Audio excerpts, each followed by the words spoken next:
민주당 이재명 대표가 김진표 국회의장의 중재안, 즉 법인세를 1%포인트 낮추겠다는 방안을 수용하겠다는 뜻을 어제 밝혔죠. 하지만 정치부회의 끝난 뒤에 의원총회를 진행한 끝에 국민의힘이 받지 않기로 하면서 예산안은 국회 문턱을 어제도 넘지 못했습니다. 벌써 국회가 정한 처리 시한을 3번 넘긴 건데요. 김 의장이 오늘 여야 원내대표를 불러서 호통을 치면서 다시 19일로 최후 통첩을 했습니다. 하지만 아직도 여야 협상은 잘 풀리지 않고 있는데요. 관련 소식을 유한울 체커가 정리했습니다. 네, 5시 하면 다정해 정의원들의 뉴스 큐레이터 울체커입니다. 금요일에 뉴스픽 5 바로 들어갑니다. 네, 오늘 준비한 소식은요. 양측이 국회, 소통 대 홍보쇼, 통계 왜곡, 주식의 발목, 중대 시험으로 잡아봤습니다.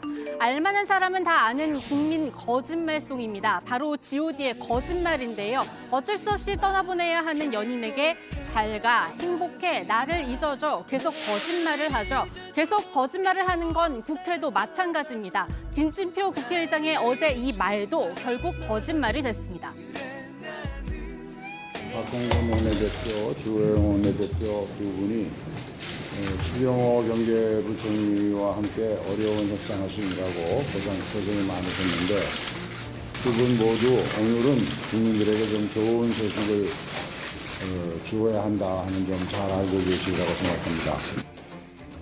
네, 여기서 좋은 소식, 국민들은 결국 듣지 못했습니다. 국회가 내년 예산안 처리 시한을 어긴 건 이번까지 벌써 3번째입니다. 먼저 법으로 정해놓은 처리 시한 12월 2일을 어겼고요. 그러자 정기국회 끝나는 12월 9일까지는 처리하자 하더니 또 넘겼습니다. 그리고 김진표 의장이 못 박은 처리 시한이 바로 어제 12월 15일이었죠. 또 못 지킨 겁니다. 여야 모두 오늘 오전 물밑 협상은 이어가는 중인데 언제 될지는 모르겠다고 했는데요. 결국 오후 2시 김진표 의장이 다시 불러 모았습니다. 그리고 처리 시한을 다시 한번 정해주면서 호통을 쳤습니다. 정치하는 사람들이 최소한의 양심이 있어야지.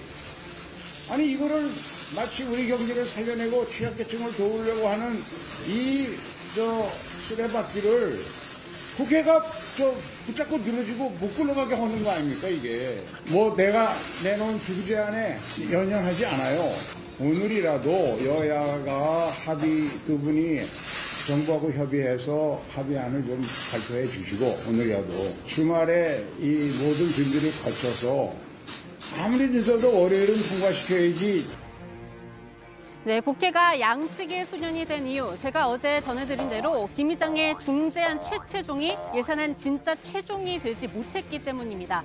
그래서 김 의장 본인이 제시한 중재안에 연연하지 않는다, 대안에 불과하다 이렇게 말을 했는데요. 핵심 내용을 다시 정리해드리면 먼저 영업이익 3천억 원 넘는 기업의 법인세 최고세율을 24%로 낮추자. 김 의장은 이렇게 제안했죠. 그리고 존재 자체를 두고도 여야가 팽팽히 맞서는 행안부 경찰국과 법무부 인사정보관리단 예산, 이 부분은 여야 간 합의가 되기 전에는 예비비에서 끌어서 쓰자고 했습니다. 그리고 이재명 대표 약 5시간 뒤에 수용하겠다는 뜻을 밝혔는데요.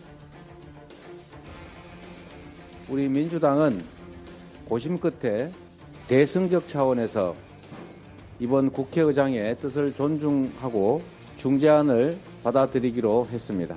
국회의장의 중재안이 우리 민주당의 입장과 일치하는 것은 아니지만 어려운 민생 경제 상황을 고려해서 이 같은 결단을 내렸다는 말씀드립니다.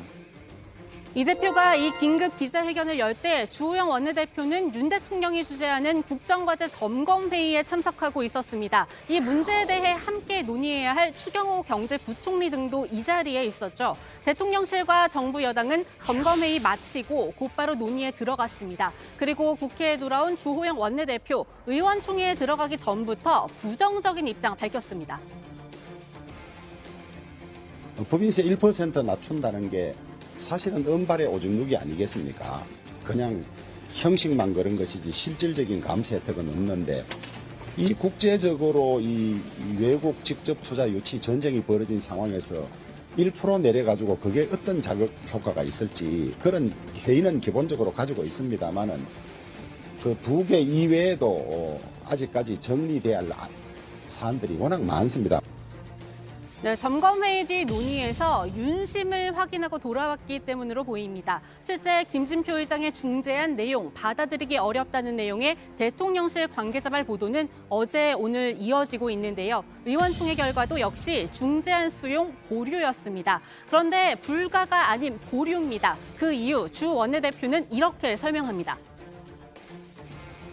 나머지 정리 안 된 것들이 많기 때문에 거기에 관해서 무슨 결정이 오더라도 또 확정되지 않은 채 협상을 계속해야 되는 이런 문제가 있고 거기서 의견이 되지 않으면 뭐가 받아들였는데 안 되는 이런 혼란들이 있을 수 있기 때문이고 민주당의 입장도 예산에 관련된 모든 상황들이 하나로 해결이 돼야 된다.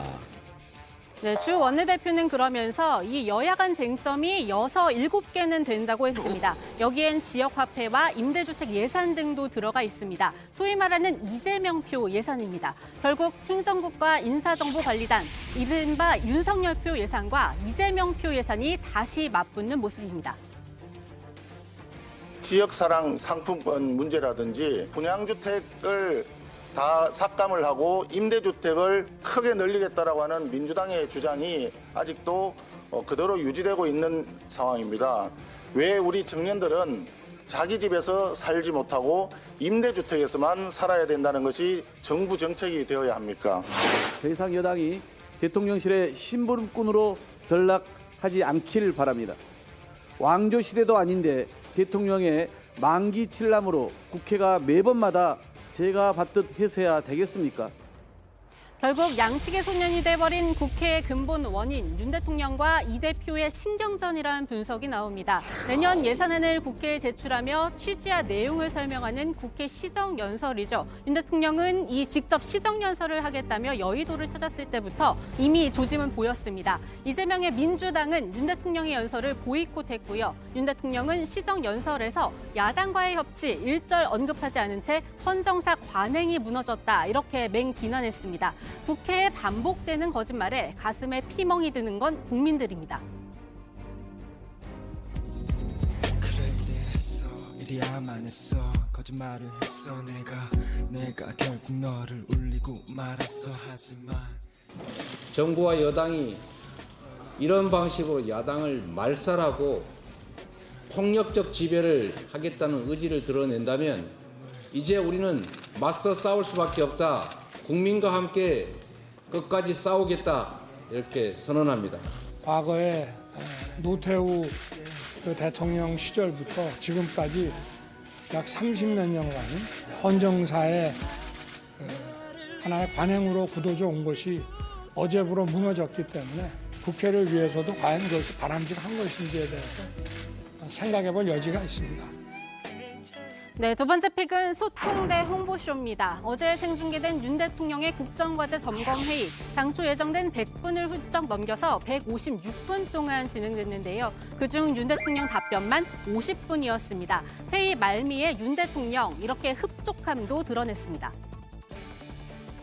어떤 그 자유, 또 선택의 자유, 또 이 자유라는 것에 본질적으로 내재하고 있는 우리 사회 구성원들의 연대의식, 그리고 이 자유의 공통 분모가 되는 바로 이 법치, 이런 것들이 우리 정부의 국정과제와 국정 철학을 일관하고 있다는 것을 여러분들께서 좀 아실 수 있지 않겠느냐.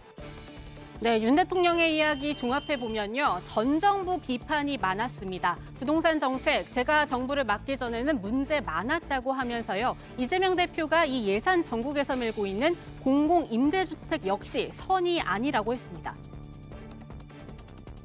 제가 이 정부를 맡기 전까지는 공급 측면과 수요 측면의 이런 불합리한 이런 복합 규제 때문에 집값이 너무 천정부지로 솟고 또 거래 물량이 위축되고 이렇게 했습니다. 그래서 이 시장을 정상화하는 것이 중요하다라고 해서 많은 규제를 풀고 시장을 정상화하려고 했는데 지금 고금리 상황 때문에 다시 그 부동산 가격이 지금 하락하는 추세를 보이기 때문에 네, 정상화라는 표현, 바꿔 말하면 그 전까지는 정상이 아니었다는 말이죠. 국민 패널의 질문에 답하던 중에 이 표현은 또 나옵니다. 이번엔 문재인 케어와 관련된 내용입니다. 국민건강보험 재정이 바닥이 나서 보험 혜택은 줄이고 보험료를 인상한다고 합니다. 점점 나이가 들어가는 저희한테는 늘어나는 병원 비용이라든지 건강보험료라든지 이런 게 걱정이 됩니다. 내가 원하는 모든 진료를 다 받게 하는 것이 목적이 아니고 나와 우리 가족 중에 정말 비용이 많이 들어가는 중증 질환이 걸렸을 때 그 돈 걱정하지 않고 제대로 치료받고 그런 것을 만들기 위해서 우리가 건강보험제도를 운영하는 것이기 때문에 본래의 취지대로 정상화시키겠다는 것입니다. 네, 윤 대통령 요즘 이 문재인 케어를 집중 공격하고 있습니다. 폐기도 공식화했는데요. 민주당이 가장 격분하는 지점이 바로 이 부분입니다. 이 문재인 케어를 설계한 김윤 교수도 직접 나섰습니다. 문재인 케어 폐지를 운운하는 것은 국민들에게 각자 도생을 강요하고 의료비 폭탄을 안기는 것이나 마찬가지입니다. 정략적인 목적으로 전임 정부 정책을 폐지하려는 무모한 시도 즉각 처리하기 바랍니다.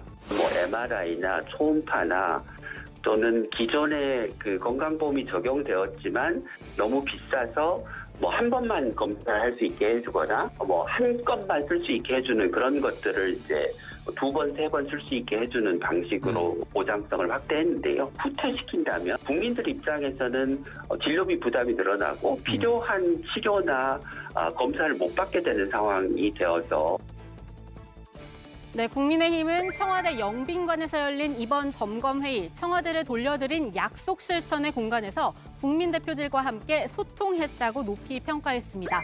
특히 노동, 연금, 교육 이 3대 개혁은 인기 없어도 반드시 하겠다 이렇게 말한 대통령의 말에 이런 대통령은 없었다고 추켜 세웠는데요. 민주당은 현 정부에 대한 비판적인 질문 거의 없는 어제 회의 윤비어천가라고 했죠. 이 말은 여기에도 적용 가능할 것 같습니다.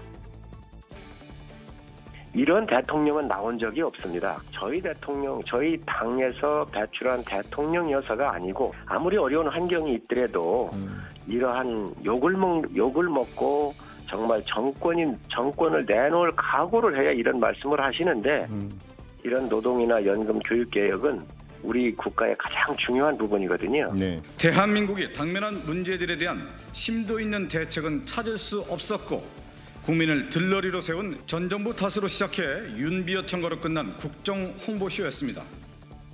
네, 오늘의 세 번째 픽은 통계 왜곡입니다. 이번에도 전현 정권 갈등으로 이어지는 소식인데요. 감사원이 문재인 정부 당시 주요 국가 통계가 왜곡됐다는 정황을 잡아서 감사 중입니다. 최근엔 황수경, 강신욱 전 통계청장을 조사한 것으로 알려졌는데요. 황 전 청장 취임 13개월 만에 물러나고 후임으로 강 전 청장이 왔죠. 당시 황 전 청장이 문재인 정부가 추진한 소득주도 성장 이후 소득 분배 지표가 더 나빠졌다는 통계를 발표해서 경질됐다는 의혹이 제기되기도 했습니다. 감사원은 이 밖에도 국토부와 한국부동산원 등에 대해서도 감사를 진행 중인데요. 여당은 거들고 나섰습니다.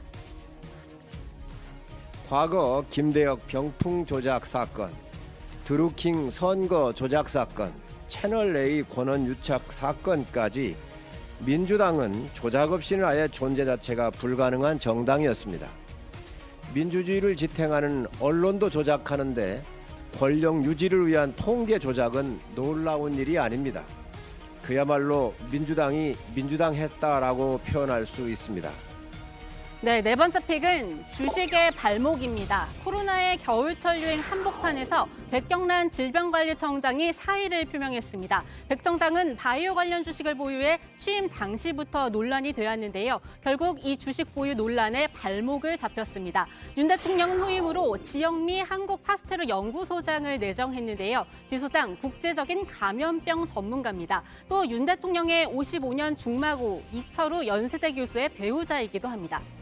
네, 오늘의 마지막 픽은 중대 시험입니다. 북한이 대출력 고체연료 발동기 시험을 성공적으로 진행했다고 밝혔습니다. 노동신문은 김정은 위원장이 지켜보는 가운데 진행된 이번 시험, 중대 시험이라고 명명하면서요. 또 다른 신형 전략무기 체계 개발에 대한 과학기술적 담보를 갖게 됐다. 이렇게 자평했는데요. 이 고체연료 대륙간 탄도미사일 ICBM의 성능을 획기적으로 끌어올릴 수 있는 겁니다. 북한은 이와 함께 대규모 열병식도 준비하고 있다고 미국의 북한 전문 매체가 보도했는데요. 보통 열병식 때마다 공개해온 신형 무기, 이번엔 무엇일지에도 관심이 쏠리고 있습니다. 네, 오늘의 뉴스픽은 여기까지입니다. 들어가서 원픽 뽑겠습니다. 뉴스픽 5였습니다.